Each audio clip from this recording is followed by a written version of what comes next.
كأنك غريب أو عابر سبيل أو كما قال عليه الصلاة والسلام. رب اشرح لي صدري ويسر لي أمري واحلل عقدة من لساني يفقهوا قولي. اللهم صل على محمد وعلى آل محمد كما صليت على إبراهيم وعلى آل إبراهيم إنك حميد مجيد. اللهم بارك على محمد وعلى آل محمد كما باركت على إبراهيم وعلى آل إبراهيم إنك حميد مجيد.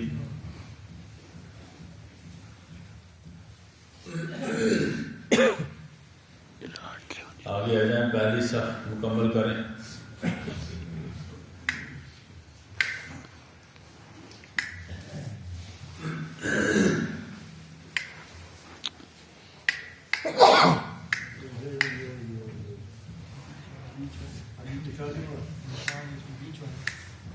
بس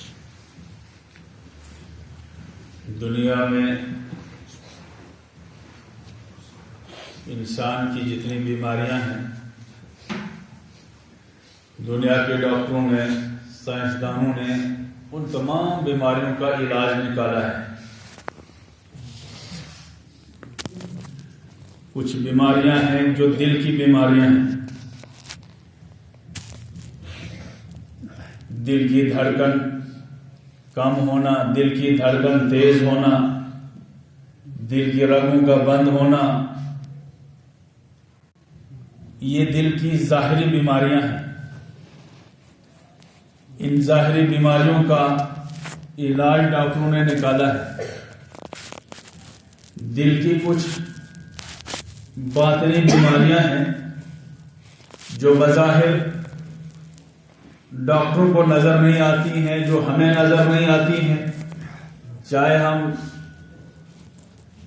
کیسی ہی ٹیکنالوجی ہم استعمال کریں، دل کی وہ روحانی بیماریاں وہ نظر نہیں آتی. اس لیے دنیا کا کوئی ڈاکٹر دل کی ان روحانی بیماریوں کا علاج نہیں کر سکتا ہے. دل کی انہی خفیہ بیماریوں میں سے ایک بیماری ہے ہوس، لالچ.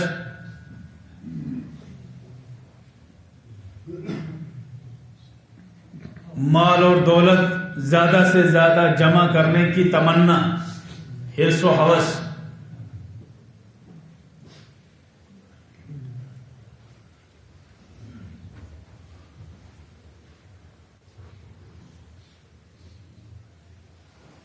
اور اسی لیے قرآن پاک میں اللہ تعالیٰ فرماتے ہیں الہاکم التکاثر، مال و دولت کی کثرت کی تمنا نے تمہیں غفلت میں ڈال دیا ہے. قبر سے، آخرت سے، اس آخری سفر سے، روز محشر کے ان حالات سے تم کو غفلت میں ڈال دیا ہے. تم جس مکان کو اپنا سرمایہ سمجھ رہے ہو، جس زمین کو تم اپنی دولت سمجھ رہے ہو، جس پیسے کو تم اپنا مال سمجھ رہے ہو، جس مال کی زیادہ سے زیادہ کمانے کی فکر نے تمہیں اندھا اور بہرا بنا دیا ہے، اور یہ کثرت سے مال حاصل کرنے کی جو خواہش ہے یہ ساری زندگی انسان کے ساتھ لگی رہتی ہے.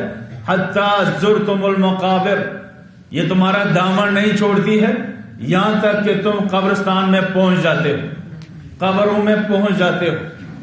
کلا سوف تعلمون، ہرگز نہیں تمہیں عنقریب معلوم ہو جائے گا کہ جس دولت کو تم اپنی دولت سمجھ رہے تھے، جس مکان کو تم اپنا مکان سمجھ رہے تھے، جس اولاد کو تم اپنی اولاد سمجھ رہے تھے، جس زندگی کو تم ہمیشہ کی زندگی سمجھ رہے تھے، کلا سوف تعلمون، ان قریب تمہارے سامنے تمہاری حماقت، تمہاری آنکھوں کے سامنے آ جائے گی کہ یہ سب دھوکہ تھا. ثم کلا سوف تعلمون، ان قریب تمہاری یہ حماقت تمہارے سامنے آ جائے گی، تم اپنے آنکھوں سے اس کو دیکھ لو گے.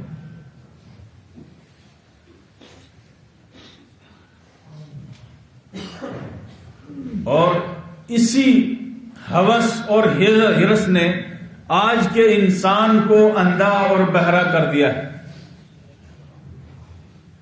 اور اسی ہرس اور ہوس کی وجہ سے ایک دوسری بیماری انسان کے اندر پیدا ہوتی ہے، وہ ہے غفلت.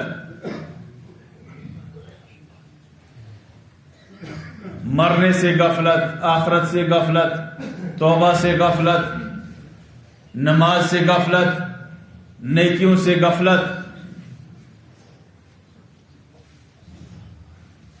اور یہ کس وجہ سے ہے؟ یہ انسان کے سخت دل ہونے کی وجہ سے. موت کی جب یاد انسان کے دل سے نکل جاتی ہے، آخرت کا وہ منظر، وہ حالات جب انسان کی آنکھوں سے اوجھل ہو جاتے ہیں تو انسان کا دل سخت ہو جاتا ہے. اور جب انسان کا دل سخت ہو جاتا ہے، وہ اپنی حماقت کو اپنی عقل مندی سمجھتا ہے. وہ آخرت کے حالات کو ایسے مذاق سمجھ لیتا ہے. اس کے سامنے آپ نماز کی بات کریں، اس کے سامنے آپ قرآن کی بات کریں، اس کے سامنے آپ مرنے کی بات کریں، موت کی بات کریں، قبر کی بات کریں، وہ اس کو مذاق سمجھتا ہے. اور دلوں کا سخت ہونا انسان کی بدبختی کی علامت ہے. نماز کو انسان مذاق سمجھ لے، بلا ضرورت کی چیز سمجھ لے. موت اور حیات کا تذکرہ انسان ایک مذاق سمجھ لے.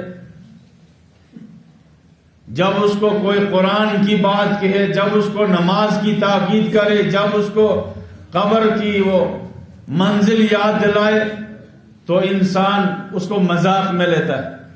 اور یہ مذاق میں اس لیے لیتا ہے کہ انسان کا دل سخت ہو جاتا ہے. اور ان دلوں کا سخت ہونا انسان کی بدبختی کی علامت ہے. تو یہ غفلت، یہ ہرس اور ہوس کا جو مرض ہے، اس کا علاج بتایا رسول اکرم صلی اللہ علیہ وسلم نے. آپ نے فرمایا کہ اکثر الذکر حازم اللذات، غفلت کو دور کرنے والی، تمناؤں کو ختم کرنے والی چیز، ہرس اور ہوس کو ختم کرنے والی چیز موت، اس کو کثرت سے یاد کیا کرو.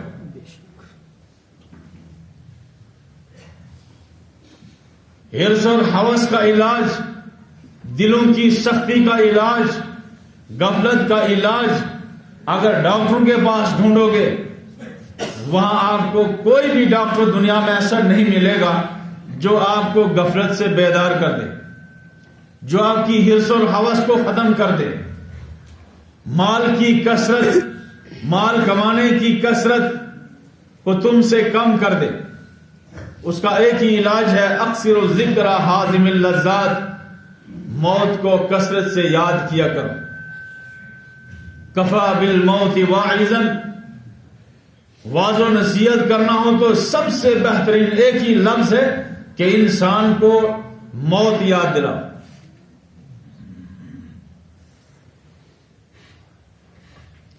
یہ موت ہر انسان کو آنی ہے.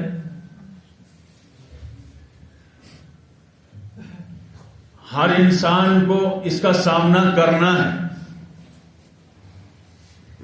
یا ایھا الانسان انک کادح الی ربک کدحا فملاقی، اے انسان تو قدم بقدم، رفتہ رفتہ، چاہے تو نیکیاں کر رہا ہے، رات دن نمازیں پڑھ رہا ہے، خدا کو راضی کر رہا ہے تب بھی، اور رات دن اللہ کی نافرمانیوں میں لگا ہوا ہے تب بھی تم اس سفر کو طے کر رہے ہو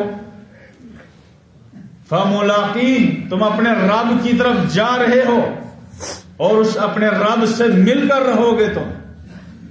فاما من اوتی کتابہ بیمینہ فسوف یحاسب حسابا یسیرا. تم سب کو موت کا مزہ چکھنا ہے اور اللہ کے دربار میں حاضر ہونا ہے. فاما من اوتی کتابہ بیمینہ فسوف یحاسب حسابا یسیرا.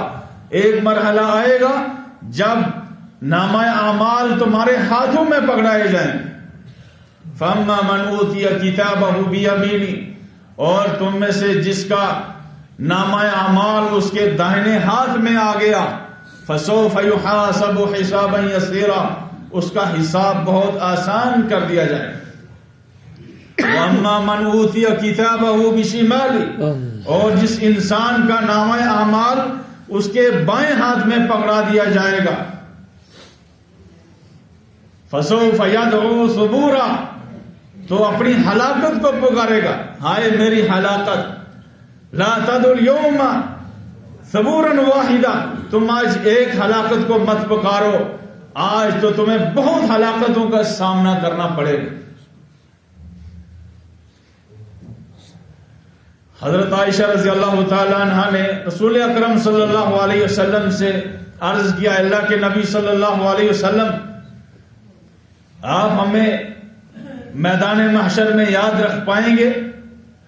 تو رسول اکرم صلی اللہ علیہ وسلم نے فرمایا، عائشہ 3 مقامات ایسے ہوں گے جہاں انسان کو کسی کی فکر نہیں ہوگی، کسی کا خیال اس کو نہیں رہے گا، ہمیشہ اپنی اس فکر میں لگا ہوا ہوگا. فرمایا پہلی جگہ ہوگی جب انسان کو پل صراط سے گزرنا ہوگا، اس پل صراط کے نیچے جہنم ہوگا، اور وہ جہنم اتنی گہری ہے کہ فرمایا رسول اللہ صلی اللہ علیہ وسلم نے 70 سال پہلے جہنم کے ایک کنارے سے پتھر پھینکا گیا تھا، اور آج 70 سال کے بعد وہ پتھر جہنم کی تہ میں پہنچا ہے. اس گہری جہنم کے اوپر سے پل صراط ہے، اس پر سے ہر انسان کو گزرنا ہے. جب انسان اس پل صراط سے گزر رہا ہوگا، ہر انسان جو ہے پریشان ہوگا کہ کہیں ایسا نہ ہو کہ میرا پیر پھسل جائے اور میں اس گہری کھائی میں گر جاؤں. فمن زحزح عن النار وادخل الجنۃ فقد فاز. اس لیے قرآن پاک کہتا ہے فمن زحزح عن النار وادخل الجنۃ، جو اس گہری کھائی سے بچا لیا گیا، اس جہنم کی آگ سے بچا لیا گیا، فقد فاز، حقیقت میں وہی انسان کامیاب ہے. تو پہلی جگہ ہوگی جب پل صراط سے انسان گزرے گا، یہ پریشان ہوگا، اس کو اپنی فکر لگی ہوگی، اس کی ذہن سے اولاد، میاں بیوی، بچے، تمام کا خیال نکل گیا ہوگا، یہاں تک کہ اس پل صراط سے سلامتی سے گزرے. فرمایا دوسری جگہ ہوگی جب انسان کے نامہ اعمال تولے جائیں گے. انسان کے اعمال ترازو میں رکھ دیے جائیں گے، کسی کا ترازو ہلکا نکلے گا، کسی کا بھاری نکلے گا. جب اس انسان کی آنکھوں کے سامنے یہ اعمال تولے جا رہے ہوں گے، انسان پریشان ہوگا، گھبراہٹ میں ہوگا، پریشان حال ہوگا، کہیں ایسا نہ ہو کہ میرا نامہ اعمال ہلکا نکل آئے اور میں ہلاک ہو جاؤں. اور تیسری جگہ اللہ کے رسول صلی اللہ علیہ وسلم فرمایا انسانوں کے نامہ اعمال اللہ کے عرش کے نیچے رکھے ہوں گے، اور پھر ایک ہوا آئے گی، اس ہوا سے انسانوں کے نامہ اعمال ہوا میں اڑیں گے. جب یہ اوپر اڑیں گے، وہاں سے یہ نامہ اعمال انسانوں کے ہاتھوں میں آ جائیں گے، کسی کے دائنے ہاتھ میں اور کسی کے بائیں ہاتھ میں. فرمایا جب تک انسان یہ دیکھ رہا ہوگا نامہ اعمال اوپر سے آ رہا ہے، یہ انسان پریشان ہوگا کہ نہ معلوم میرا نامہ اعمال دائنے ہاتھ میں آتا ہے یا بائیں ہاتھ میں. جب تک نہ نامہ اعمال اس کے دائنے ہاتھ میں آ جائے تب تک انسان پریشان ہو. ان حالات کا ہم سب کو سامنا کرنا ہے. ان حالات کا سامنا کرنے کے لیے، ان حالات سے آسانی سے گزرنے کے لیے اللہ رب العالمین نے ہم سب کو یہ دنیا کی زندگی عطا کی۔ یہ دنیا کی زندگی یہ کھیل تماشا نہیں ہے، یہ تفریح اور سحرگاہ کا مقام نہیں ہے، یہ عیش و عشرت اور مزے لوٹنے کی جگہ نہیں ہے، یہ دارالامتحان ہے۔ یہ تیاری کرنے کے لیے وقت ہمیں دیا گیا ہے۔ مفسرین نے لکھا ہے کہ گزشتہ قوموں کو اللہ نے 1000 1500 سال کی عمر اس لیے دی تھی تاکہ وہ زیادہ سے زیادہ نیکیاں کریں، آخرت کی تیاری کریں۔ پھر مفسرین نے ایک نقطہ لکھا کہ ان قوموں کو یہ احساس ہو گیا کہ ہماری عمر بہت زیادہ لمبی ہے، فی الحال ہم 1200-1300 سال تک ہم مستی کریں گے، عیش و عشرت اڑائیں گے، آخر کے 2-3 سال میں پھر ہم قبر کی تیاری کریں گے۔ اللہ تعالیٰ نے فرمایا اچھا تم نے یہ وقت بہت زیادہ لمبا سمجھا، پھر قوموں کی عمریں کم کرنا شروع کر دی، یہاں تک کہ جناب رسول اکرم صلی اللہ علیہ وسلم کی اس امت کی جو عمر رکھی گئی وہ 60 اور 70 سال کے درمیان میں رکھی گئی۔ اب ایک وہ قومیں تھی جن کو 1,500 سال عمر دی گئی، وہ اس غلط فہمی کی شکار ہو گئی کہ ہمیں بہت وقت ہے، ابھی فی الحال ہم مزے اڑائیں۔ لیکن اس عمر کو، اس قوم کو، اس امت کو صرف 60 اور 70 سال کی عمر دی گئی، لیکن ہم بھی اس غفلت کا شکار ہو گئے۔ ہم نے سوچا کہ آخر میں جب 50 سال کے بعد ہم لگیں گے پھر ہم آخرت کی تیاری شروع کریں گے۔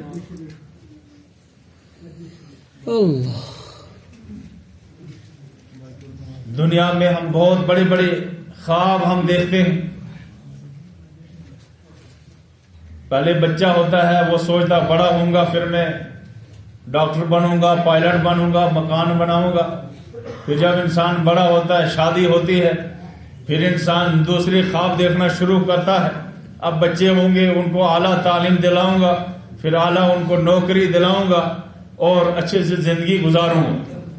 پھر جب انسان بوڑھا ہوتا ہے پھر بھی اس کی تمنا ختم نہیں ہوتی، یہ سوچتا ہے کہ اب میں اور زیادہ کماؤں کیونکہ اب میں جانے والا ہوں، میں چلا جاؤں گا، میرے بیوی بچے، میرے پوتے نواسے کیا کھائیں گے۔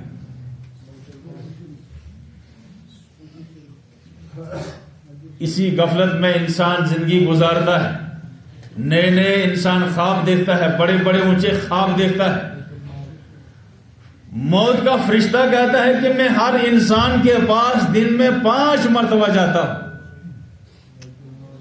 اور یہ فرشتہ ہنستا ہے جب دیکھتا ہے کہ میں تو اس کے دروازے پر پہنچا ہوں اور یہ انسان دیکھو کتنا احمق ہے، یہ بڑے بڑے زندگی کے پلان بنا رہا ہے، میں اولاد کو پڑھاؤں گا، بیٹے کو ڈاکٹر بناؤں گا، پائلٹ بناؤں گا، اچھی نوکری دلاؤں گا، یہ کروں گا، وہ کروں گا۔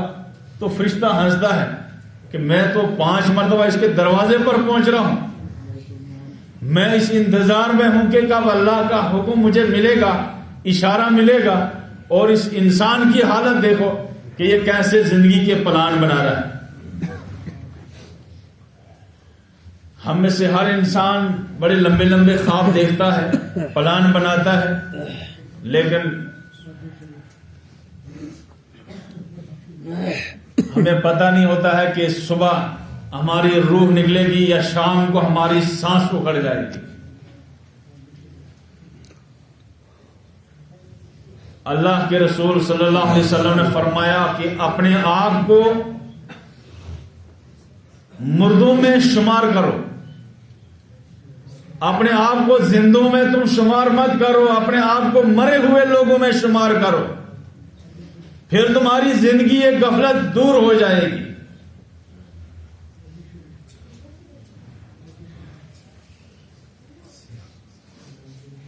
اس لیے اللہ کے رسول صلی اللہ علیہ وسلم فرمایا کئیس من دان نفسا، عقل مند ہے وہ انسان جو اس آخری سفر پر، آخری منزل پر نظر رکھے اور صبح اور شام اس خیال میں رہے کہ پتہ نہیں صبح میرا دم نکلے گا یا شام کو.